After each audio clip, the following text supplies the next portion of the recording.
Good evening and welcome to Zion's Banner.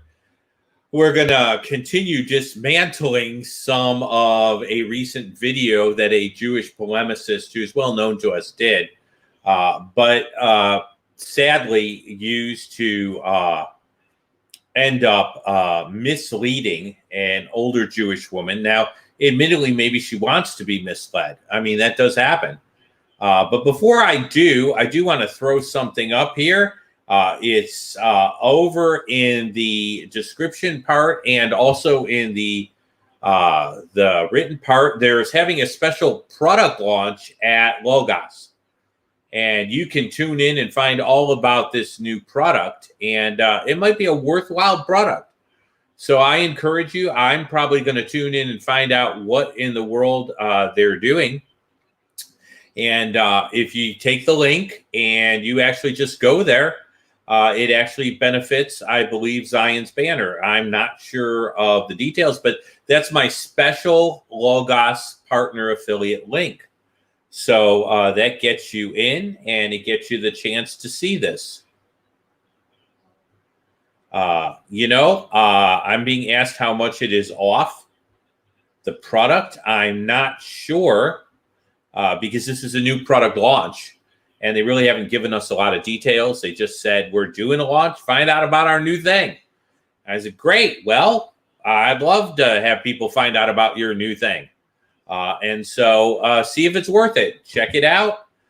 Use the link. If it's not a good product for you, you don't have to get it. But if it turns out to be something interesting to you, well, then you've benefited from that. So that's a win-win.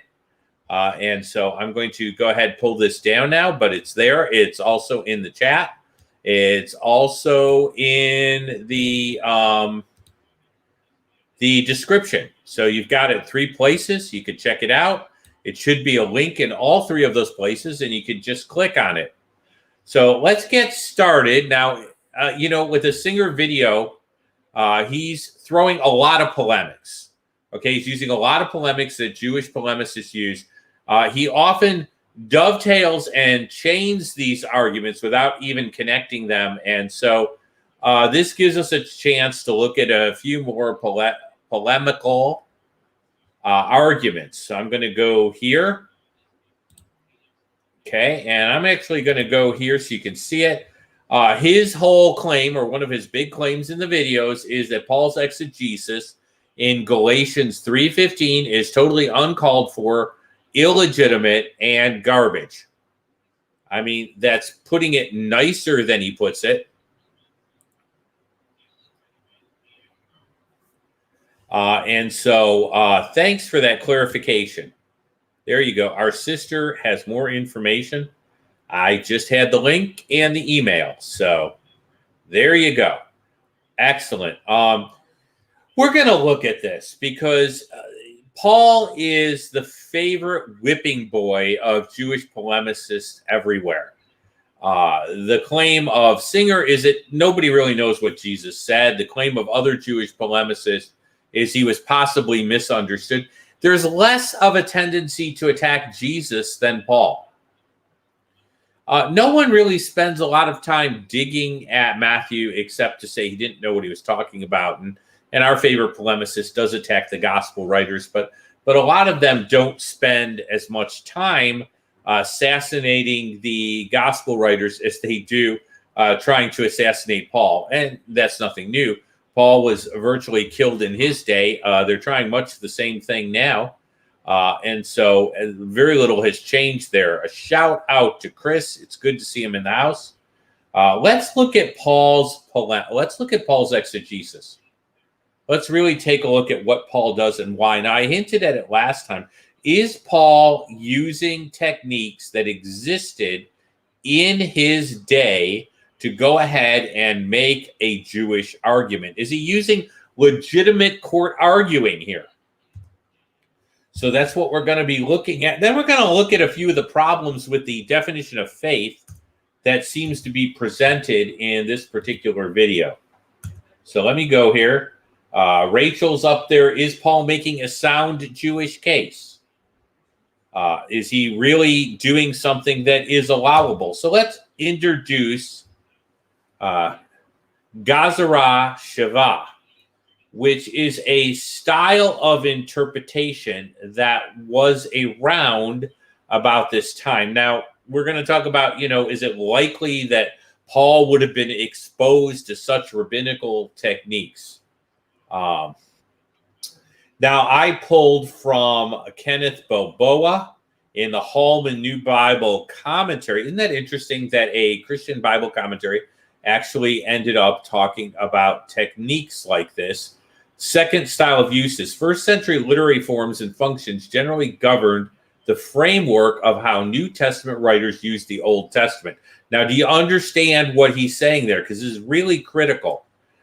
One of the big issues is, did New Testament writers abuse the Old Testament in their usage of New Testament passages?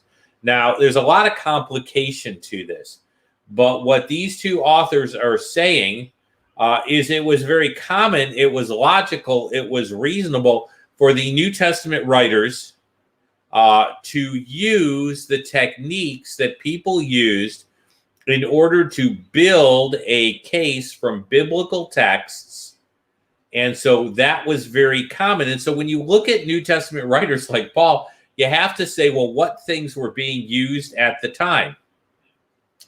And are they being used correctly, incorrectly, deliberately incorrectly, or just clumsily by New Testament writers? Common styles included Mishnah, an expanded narrative with interpretive comments inserted, like Stephen's speech. Do you ever understand why Stephen gives this speech that goes over Israel's history and inserts comments into it? That was a technique that was used in that day. Midrash. Sometimes Jewish believers say, this is my darash, and I'm sticking by it. Pesher, now that's a little more complicated, but the idea was to connect events with scripture. So you might have a scriptural writer saying, and this is what was spoken by, and they're applying something from previous to that day based on the idea that it shares characteristics enough that this is really that. And that's Pesher. We see that in Acts 2.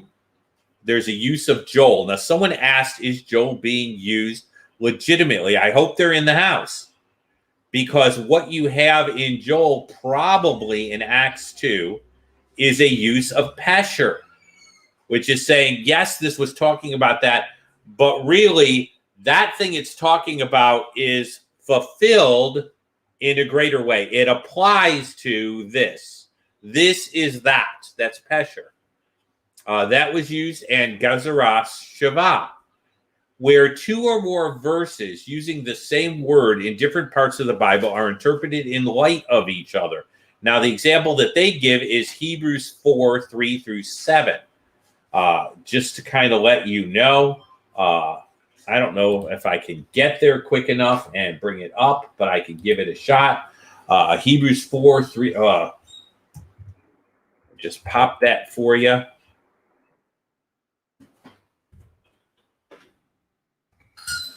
I'm going to go to Hebrew 4. And what we have here is the use of God resting on the Sabbath. And you're saying, well, what does that have to do with anything? And you can see the Old Testament quotes here. Okay. I'm just trying to get there. Psalm 95:11. God rested on the seventh day from all his works.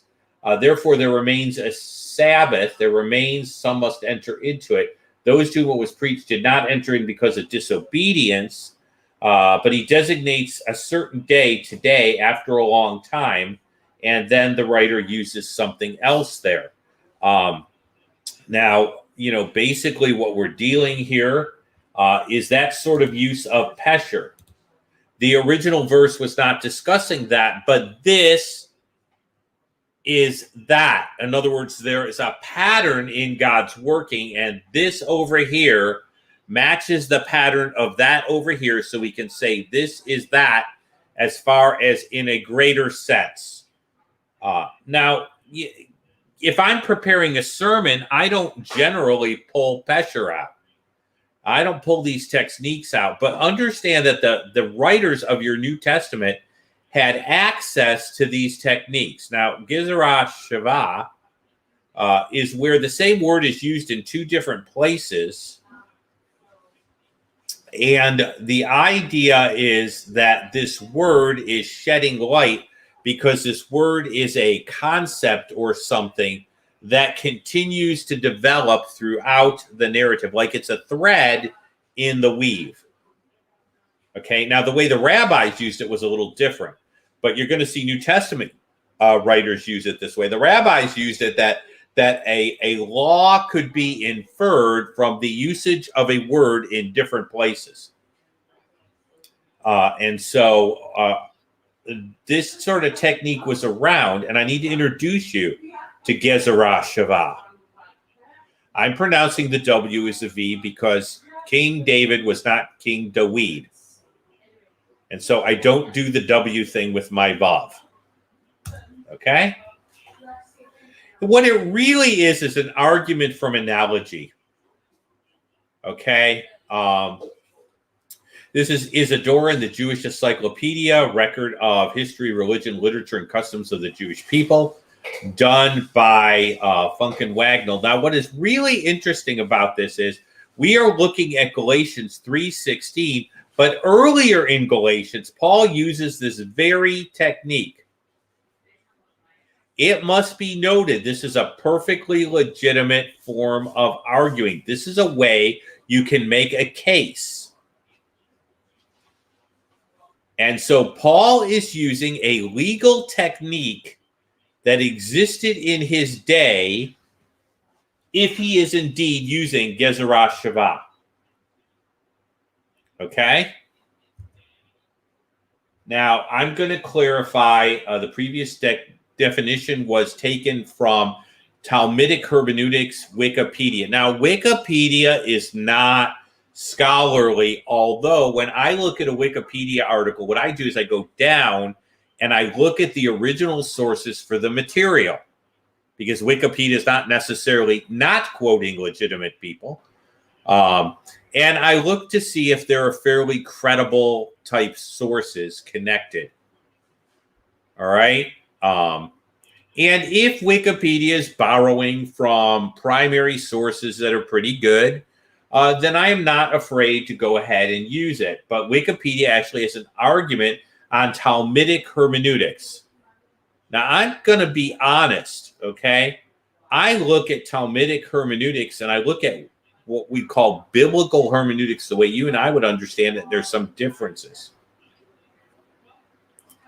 But understand that to a Jewish audience in Paul's day, a technique like Gezerah Shavah might be perfectly within the wagon. Okay? Now, why do I think what Paul is doing is absolutely legitimate? We have established in Genesis 3:15 that the word seed has behind it a singular individual.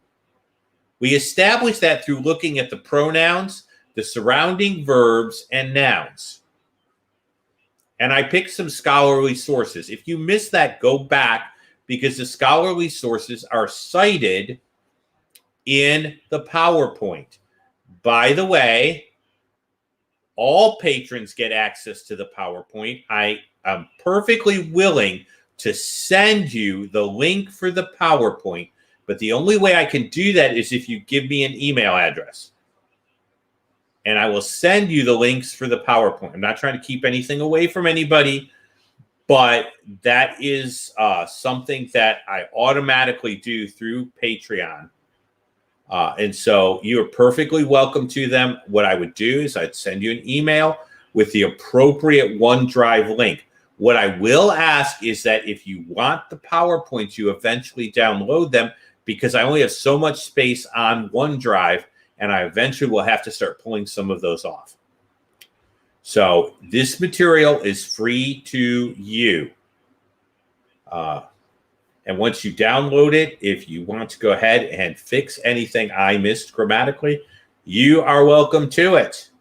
We know from scholarly research, from the use of that Genesis 3:15 is using the word seed in the sense of a singular individual. We know also that Genesis 22:17b and 18 is doing likewise. It's using it exactly the same way. So what Paul is doing is he's looking at the singular use of the seed. He's looking at the singular use of the seed at the first promise that God gave to the first human beings after the fall as to how he was going to redeem the world and reunite heaven and earth.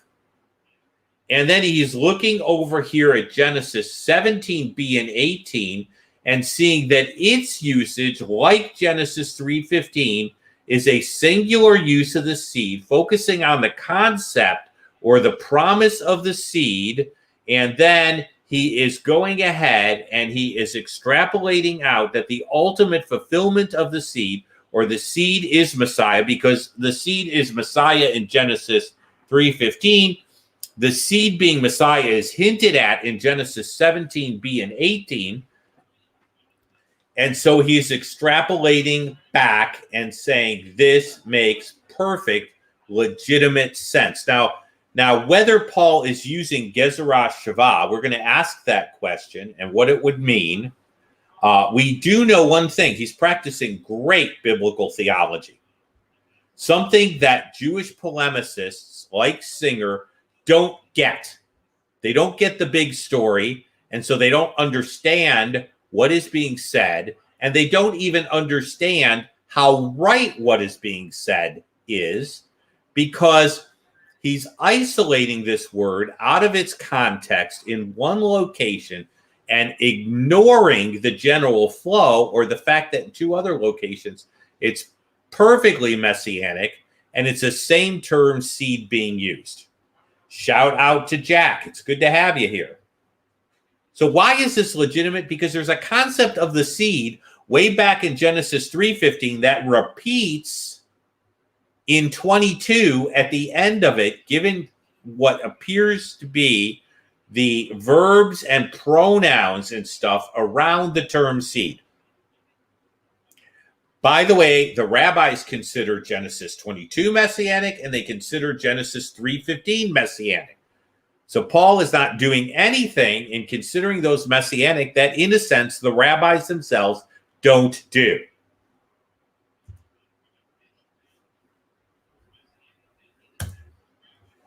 Okay, now, slide is not turning. All right. What do I get from this whole thing? What do I think about all this?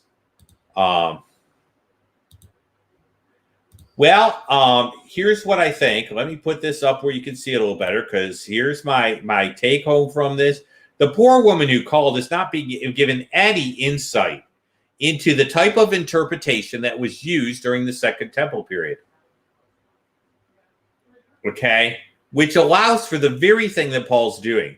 She's simply being told, now get this, that Paul is deceiving Gentiles deliberately. Okay?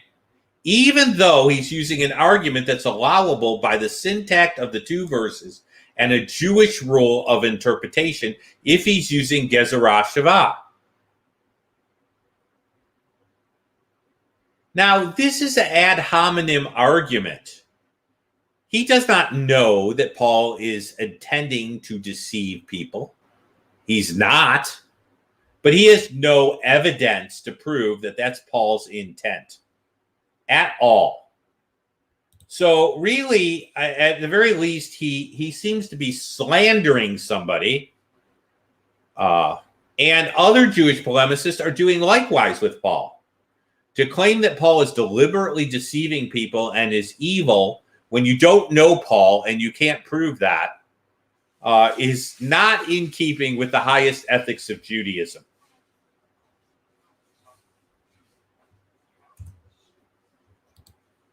Every so often I have to do a little clicky thing here. Okay, now there's some counter arguments. Let me bring those a little higher up here. It could be argued that Paul's not using this technique. He's doing biblical theology, certainly. And I believe in tracing the concepts through the Bible and doing biblical theology. That's the way Jewish people would have understood it. They would have looked at the whole story. Or at least could have looked, that's the way they would have thought in terms of the narrative. It could be argued that Paul's just doing good biblical theology. He's not necessarily using this technique. And it may be true. I'm not going to say, I swear on my salvation that Paul is using Gezerah Shava. Okay? I'm going to say that at least as far as we've gone so far, it looks very likely, given his use of it earlier in the chapter, that this is the sort of technique that he's using. So it could be argued that I don't have to listen to this because Paul isn't using Gezerah Shava. It wouldn't matter whether he was. Because Paul is doing something incredibly Jewish. He's looking at the whole narrative. He sees the concept of the seed. He sees it's messianic at the beginning. He sees the latter part of the repetition of the Abrahamic covenant after the binding of Isaac includes the concept of an individual who will ultimately fulfill this promise and a singular use of the seed. And he's doing something incredibly Jewish. He's inferring that the concept of the seed is ultimately fulfilled by an individual. This sort of stuff happens in rabbinical literature all the time. So at the very least, even if he's not using this technique, the point is the technique existed and it may well have been available to use it, which means he would have been using an argument that would have been used a lot in that day. Now, that's a counter argument. Someone could want to say, well, Jeff, you can't prove he's using Gezerah Shava. Of course, we can't prove he's deceiving people literally either, but some people have no trouble with the first type of slander and would have trouble with the second type of inference. The second argument that can be made is Paul is misusing this technique. Well, he's using Gezerah Shava, but Paul is using it clumsily and inappropriately, and this is a really bad use of Gezerah Shava. Okay. You could make that argument that Paul's using a legitimate technique, but he's not necessarily graceful with it. And even if you made that point, it would not get you to where the Jewish polemicist in this video goes. He's not being criminal or deceptive. If I do an exegetical study on a passage and come to some wrong conclusion from that passage, it does not mean I'm criminally trying to deceive people.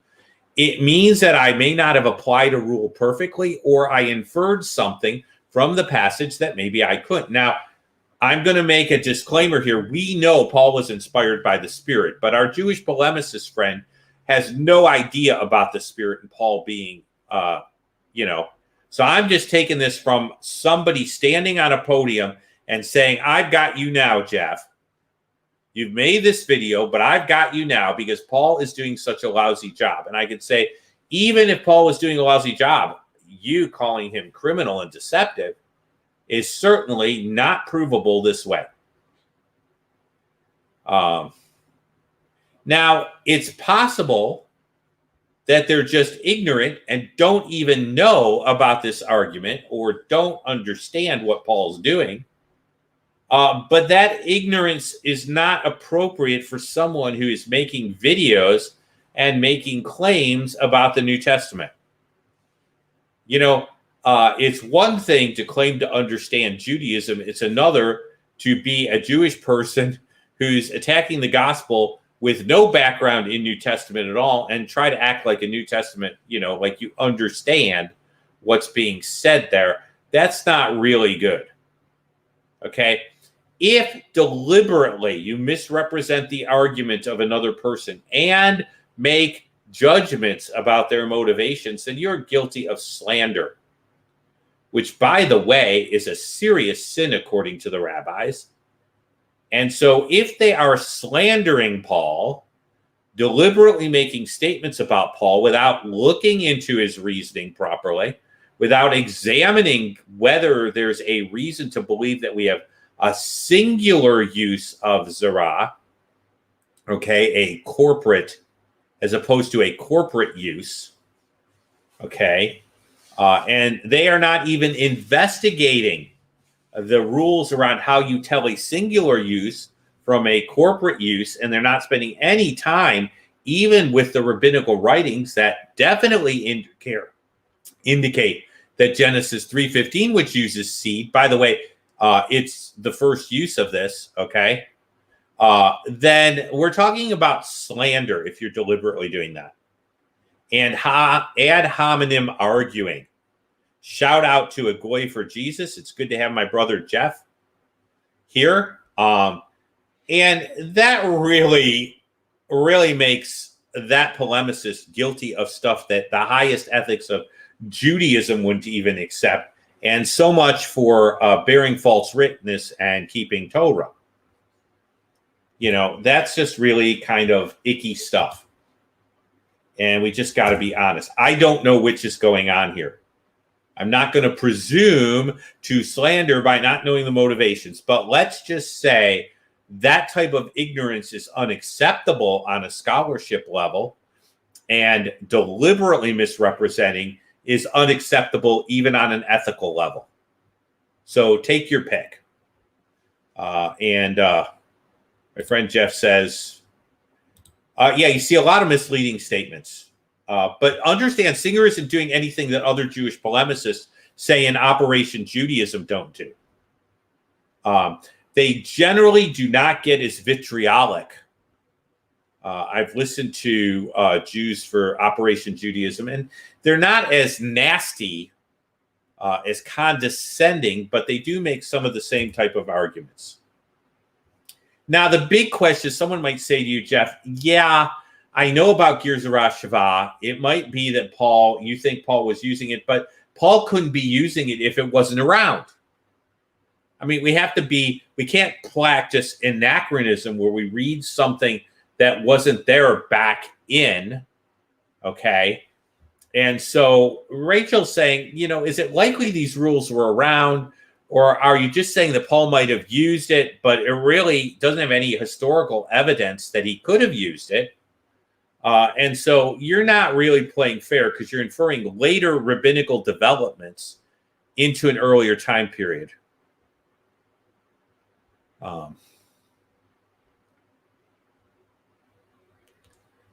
Well, I'm glad Lindsay's here. And yeah, he is tripped up. That particular polemicist that Lindsay's mentioning, Singer, is really messing around with Christians, which is doubly irritating to me. And he says, you know, once I explain this, these poor, stupid Gentiles, okay, they get it, and they understand that they may have been mistaken, and the New Testament would have been mistaken. You know what? You aren't dealing honestly with the New Testament, and you don't have the background to even be making those sorts of claims. So we need to be really praying even for Christians who get waylaid with this stuff. Gezerah Shavah is a rule of Rabbi Ishmael's rules of hermeneutics, but it also is the third rule of Hillel. So there are two.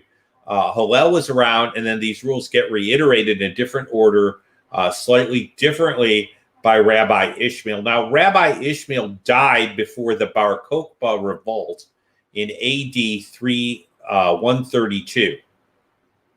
And we'll talk about Hillel, but let's just say, given the period of time that Rabbi Ishmael was around, it is likely he didn't teach this rule one day and write this down one day before he died.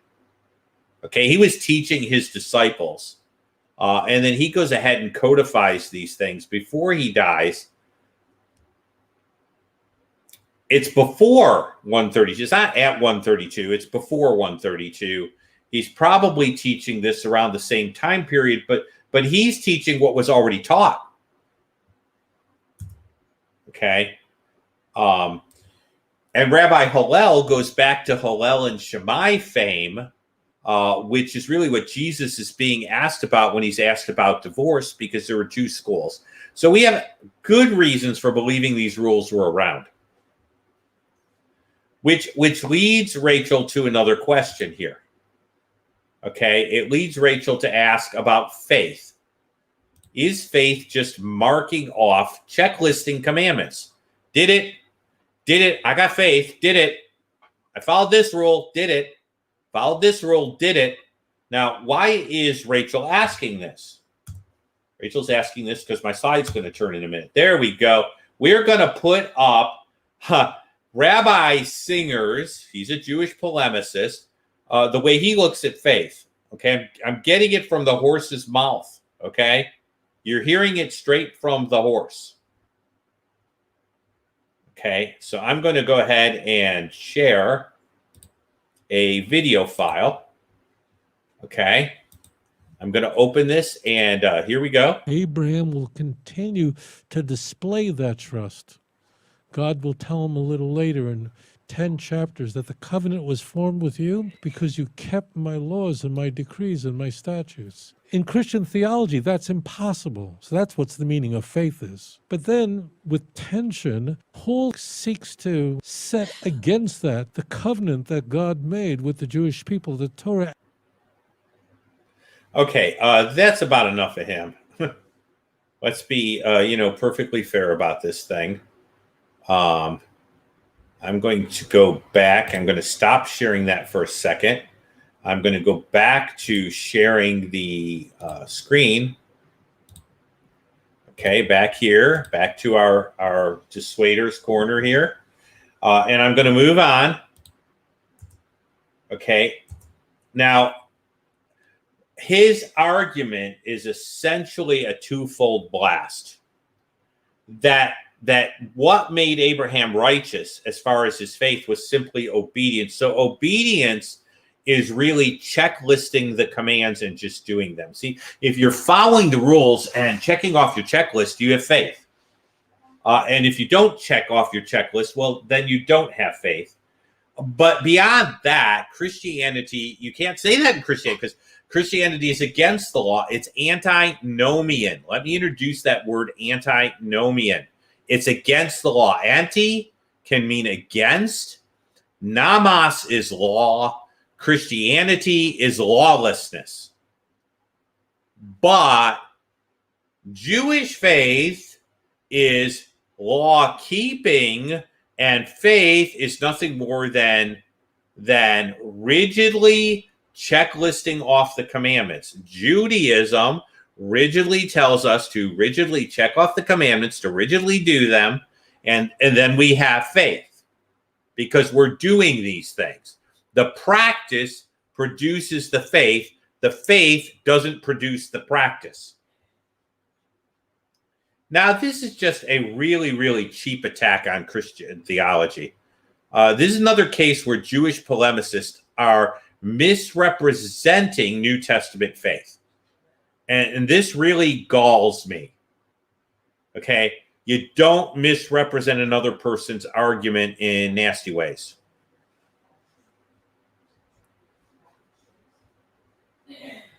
Okay, I'm going to go back to Lindsay's comment.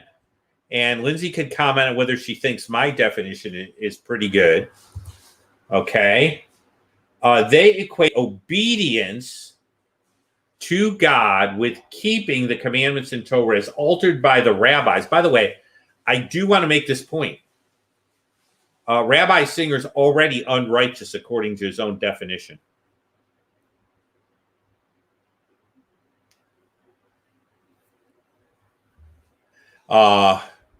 I'm not familiar with this book, but it's talking about the same feature. Interesting book. I'm going to save that. Might be definitely worth reading. So let's go further with this. Without the shedding of blood, there's no forgiveness of sin. Rabbi Singer, you're already not keeping the Torah's commandments.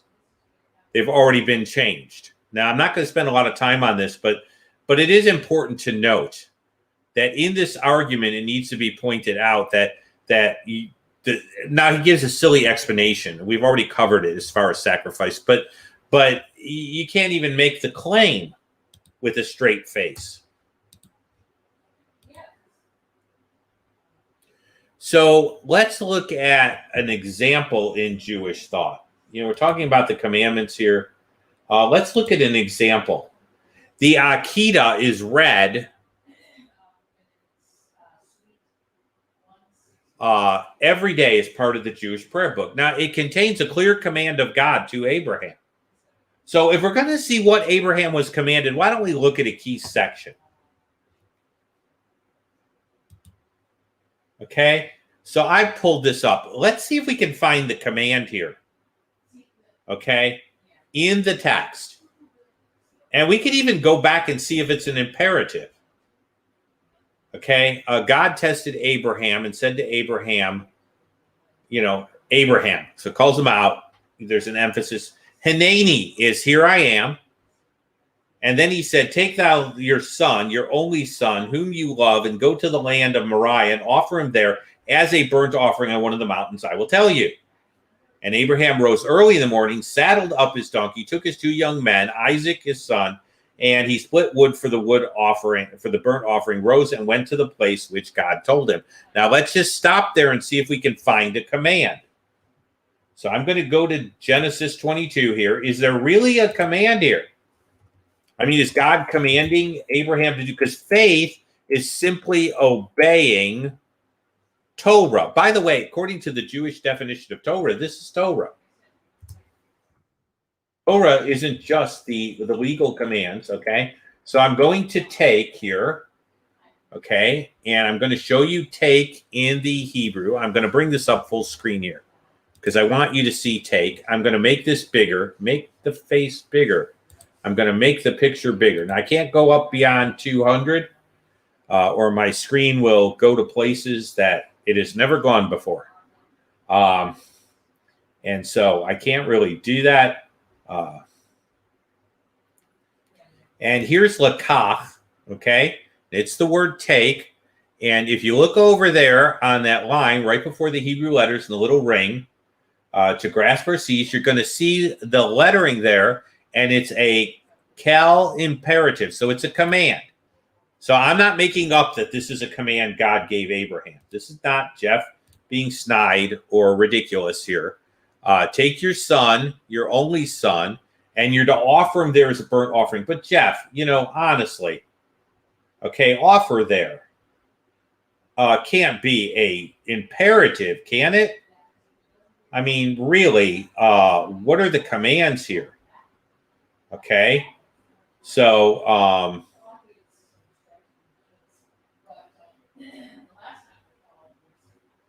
okay, and I'm going here to the word for burnt offering. Come on, there we go. There it is again. Okay, burnt offering is from the word that rises because the smoke rises. There's nothing left of the offering. Okay, Allah. Okay, now it's a particular type. It's not the average stem, but I want you to see here that it's an imperative. So there are 2 commands contained in this passage, which really work together. What are those 2 commands? Abraham is supposed to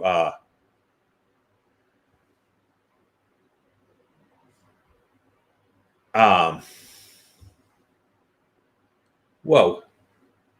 Okay.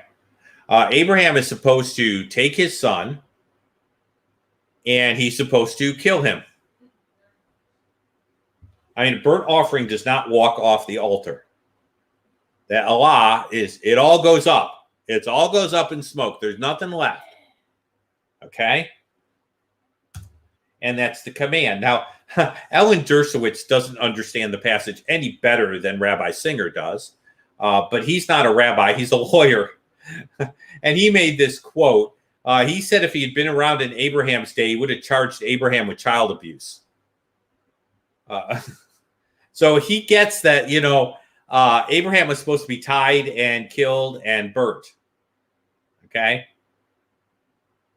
Now I'm going to oversimplify a little here just to kind of make my point in the same way that many Jewish polemicists and Singer oversimplify. Okay. Faith is to obey Torah. To obey Torah means to attempt to sacrifice your child. That's what it means in the passage, right? Take his life and make him an offering to God. Clearly, Abraham was believing God, and is commended with these words. Now, in going and trying to sacrifice his son, look what he's commended with. By myself I've sworn, says the Lord, because you've done this thing, attempt to sacrifice your son, and have not withheld your son. You were going to kill him. Your only son, I will bless you and multiply your descendants as the stars of the earth, and as the sand on the seashore. And your descendants shall possess the gate of their enemies, and all your seed, in your seed, all the nations of the earth will be blessed, because you obeyed my voice. But see, Rabbi Singer doesn't think it's because Abraham obeyed his voice. It's because Abraham obeyed Torah. Now, if this is true, that Abraham's checklisting off and just doing good things on the list is faith, then what you're really saying is obeying Torah includes killing your child and offering him to God. See, I'm looking at the scriptures the way these polemicists would, and I'm saying, okay, let's take your definition, let's oversimplify the passage without the context, without the meaning. And if I oversimplify the passage and I say, well, Abraham was commended for doing Torah, then I have to think that doing Torah includes attempting to go ahead and offer your children, right? I mean, that's the sort of argument you're making. He made the argument right in there. I'm confirming my covenant because you keep my statutes and my laws. So this must be one of God's laws, right? That's because he doesn't understand what he's talking about when he talks about faith, obedience, and Torah. So here's my putting forth a definition in contrast to Jewish polemicists: a personal trust and reliance in God, which results in obeying the clear guidance that God gives you. Okay. Abraham believed God's word. Now, God's word today is the scriptures. Okay. Abraham did not have the red letter edition, complete with maps and a concordance. So God speaks to us through the scriptures. So it's obeying the clear guidance of God through the scriptures. It is not keeping outward forms and checking off your checklist. See, what Paul is responding to is what Singer and the polemicists are guilty of, which is legalism. Reducing faith to the outward performance of set forms and rituals.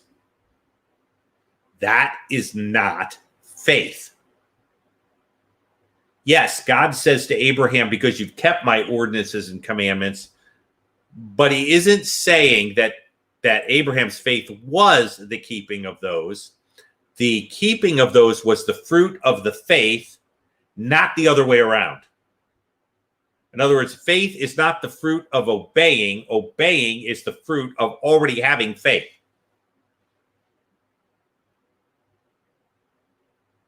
We must not confuse the spoon with the soup, which is exactly what these guys are doing.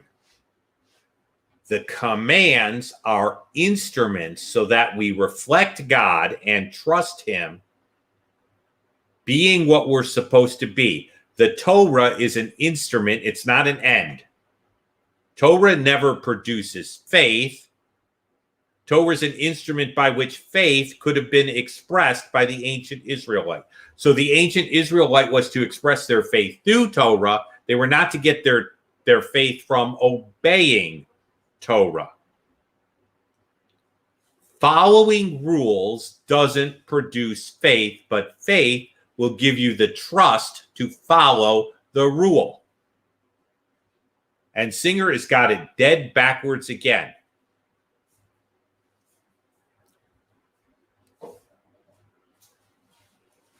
So faith is not simply checklisting and following forms and ceremonies and commands necessarily in Torah in and of itself, apart from God's guidance through those things as to what you are supposed to do.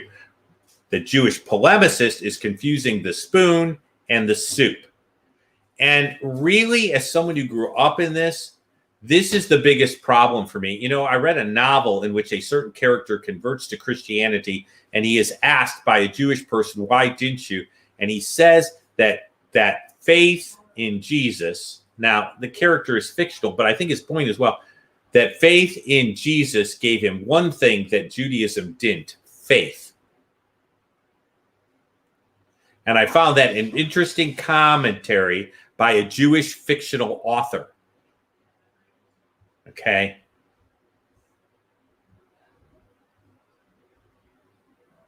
So faith obeys, but obedience doesn't guarantee you have faith. I know a lot of Jewish people that are real good at keeping rules, but their personal reliance on God is about as real as air. It's just not there. But Christianity doesn't believe in following any rules. It's morally crazy.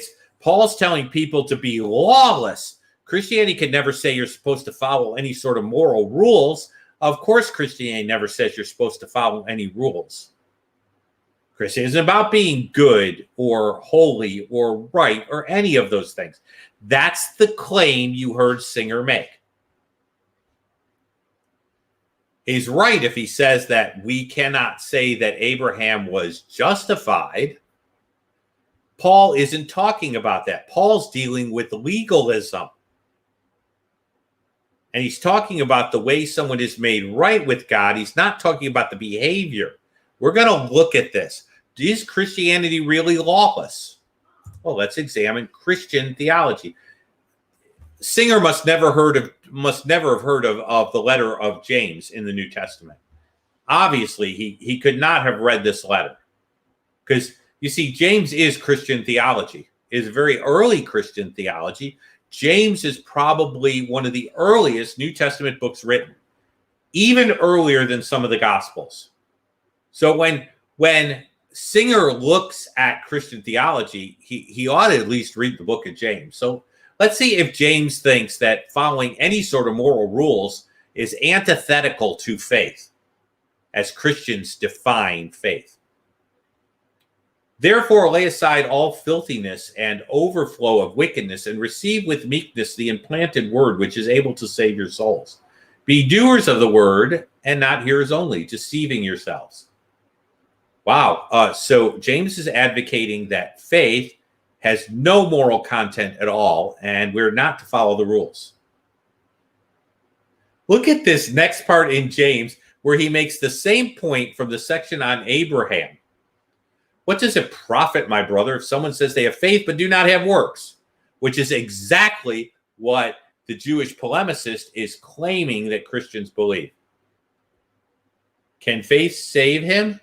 Now, understand, Paul is dealing with legalism. James is dealing with antinomialism. Okay. And so he says, if a brother or sister is naked and destitute of daily food, one of you says, depart in peace, be warm, be filled, and you do not give him the things needed for the body, what does it profit? As also faith by itself, in other words, unexpressed faith that is only internal and never works its way out is not biblical faith. But that's what the polemicist is saying we believe is biblical faith. Okay?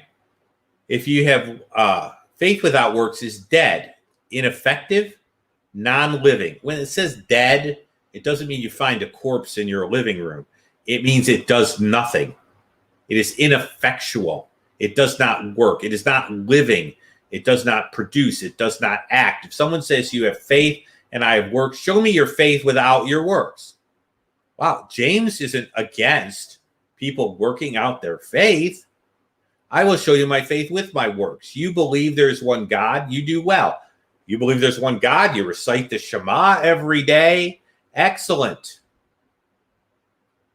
Okay, I recite the Shema on a regular basis. You do well. Oh, but even the demons believe that much and tremble. Do you not know, O foolish man, that faith without works is dead? Was not Abraham our father justified by works? Now, he made the claim that Christianity can never say something like that. Well, it can. Now, let's be careful. When he offered Isaac on the altar, that's Genesis 22. You see, faith was working together with his works.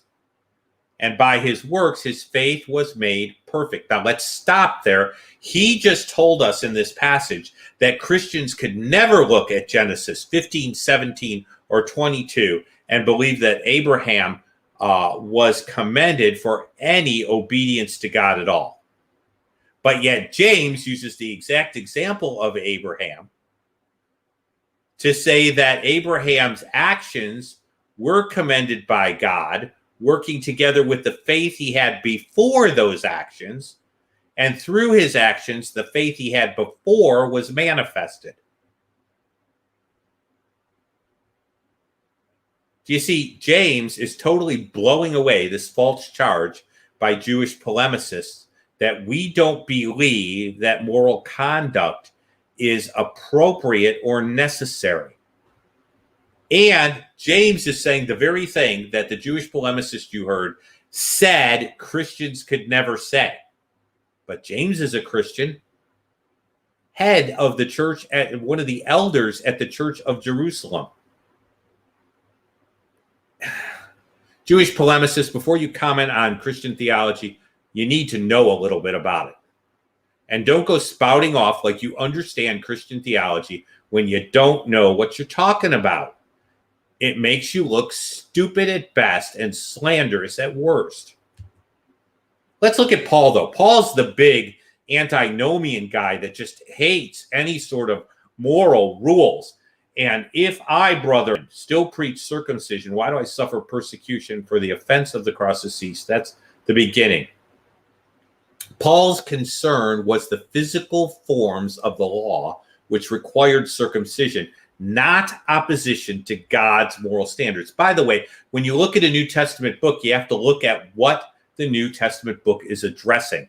Notice Singer never talks about who. He talks about who was written to his Gentiles, but he never talks about why it was written and what the controversy really was. Because he doesn't want the Jewish person understanding what the controversy really was. If a Jewish polemicist told a Jewish person what the person was addressing, they might start saying, maybe he's saying this because of what he's addressing. They might connect the context with the section. You don't want that if you want to misrepresent something, or even if you ignorantly don't understand. Look at Galatians 5:21. This is in the same letter. Envy, murders, drunkenness, revelries, and the like, which I have told you beforehand, and I will tell, just as I told you in time past, those who practice these things will not inherit the kingdom of God. But I thought Paul believed in an intellectual faith that never worked itself out. Apparently not according to the same letter of Galatians that makes certain Jewish polemicists so mad. Paul's very clear that certain conduct is not in keeping with biblical faith. He has no problem with rules, moral standards. He has a problem with trying to do good works in order to gain faith or be justified. In other words, as a tool. In other words, Paul knows the difference between the soup and the spoon. Paul upholds moral laws and standards very clearly. He's against sin and the violation of God's moral standards. In the very letter he's being attacked at in the video that I played. If someone had just read 2 or 3 chapters later, they might have understood. If they had read the whole thing, they might have actually followed the flaw of the argument. If they honestly stated the rabbinical techniques that were allowed, they might have understood why Paul's arguing this. Or if they understood and were honest, they might have explained why Paul's saying this. And if they understood and were honest, they might not make that charge against Paul.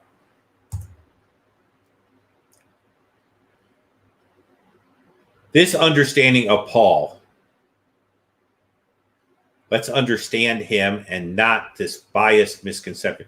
Paul's emphasis is on the spirit of Torah being fulfilled. Follow this through union with Christ, working out the two greatest commandments in the believer's life.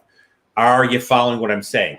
Paul's emphasis is that the spirit of Torah, the two greatest commandments, would be fulfilled in union with Messiah. In other words, my union with Messiah gives me the ability, the energizing to work out the spirit of Torah, which is the two greatest commandments in the life of the believer. Does Jesus say things like this? And does Jewish law say things like this?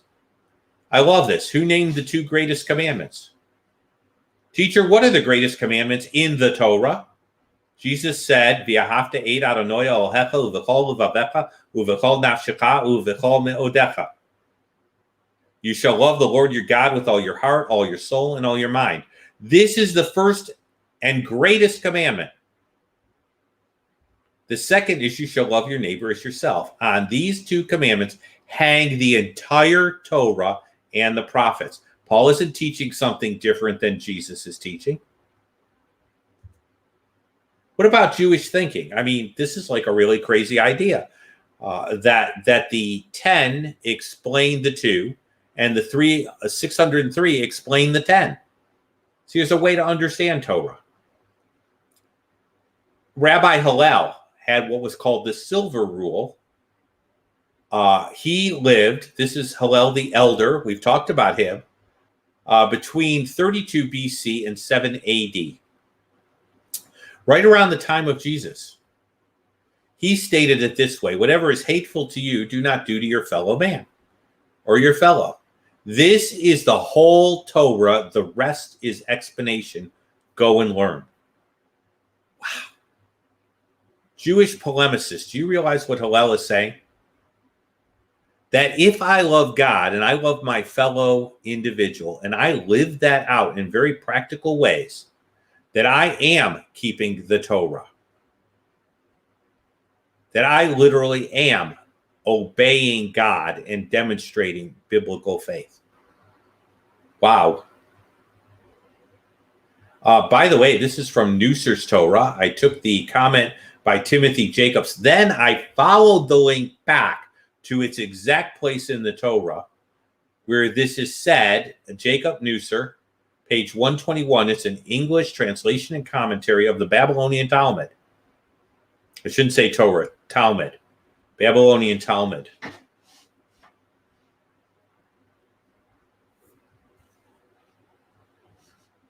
Okay. Yeah, let me try and do that. She's saying if I make her a mod, she can put the link for the paper up. How do I make her a mod?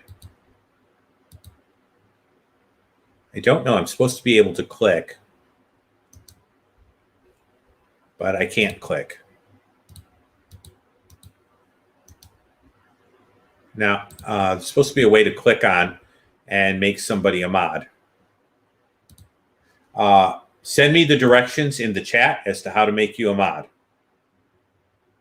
and I will do that. I have to click on something fancy somewhere. I think it might be the 3 dots next to your name. Wait a minute. Add moderator. Got it. You are now a mod.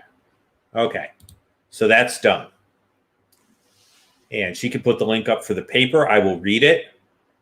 It's an interesting idea. So that's where we're at there. Paul is not this crazy person. Okay.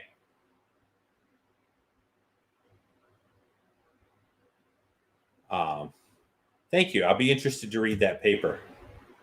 Rachel's come up with some conclusions for us. Let's see what she's gotten out of this tonight. She concludes that Jewish polemicists, either through ignorance or on the part of their slander, misrepresent Galatians 3:15 and 16. Seriously, look at the context there, and seriously represent those who follow the Jewish Messiah. This is a horrible misrepresentation. It is us. So, who need to clarify these incredible misunderstandings and misrepresentations being presented to Jewish people. These things should not stand. They're horrible. They're terrible. And so plug in for Jewish evangelism, plug in for talking to your Jewish person, plug in for even going on a station like this and throwing a comment or some of this PowerPoint in. You know, maybe someone will read it.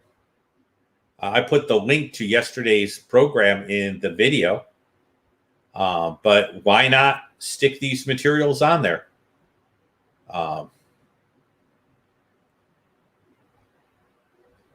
Okay, I think that's the link. There it is. I can stick that up there. I don't know if I can cut and paste from a comment that's in there, but that's okay.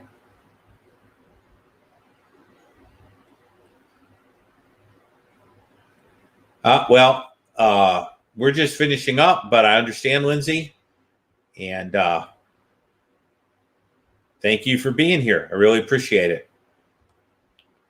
I'm just going to look through. It doesn't look like there are any questions. It looks like there are a few resources. And I will not comment on any of Lindsay's comments because it's not fair to do that while she's off doing some real important stuff here.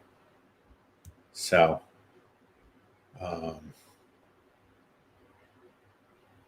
right. It does not look like this was overly confusing. She says, click on it. Oh, yeah, I can do that in the chat on the actual YouTube station. You're right. So, excellent. Because it's a link in Squarespace. Excellent. I will download that. I will save that. Good. Thank you. Tomorrow we pick up the Olivetti Discourse. What can we understand? Tribulation now, then, and when. And we'll just talk about Daniel, where he fits in, where Jesus is going to mention him, what that tells us, and the fact that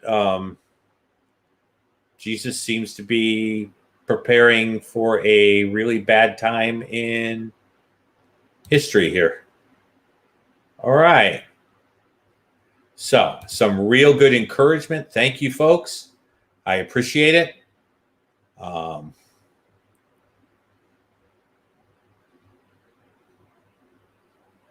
right, Brother Steve is going to be here tomorrow night. Just so that you know, yes, we are with Chosen People. You can go that route. And you can be a part of the prayer team at that location. Prayer is always a good thing, right? And that just lets you know that you can do some of that stuff. And it's there. God bless you all. There's a little dinner waiting. And so I'm going to prepare to jump to the station from here, ending the broadcast. And we'll see how quick I can jump. But I'm going to put an Erev Tov right in here. I'm going to try. There we go. Thank you all. God bless. See you soon.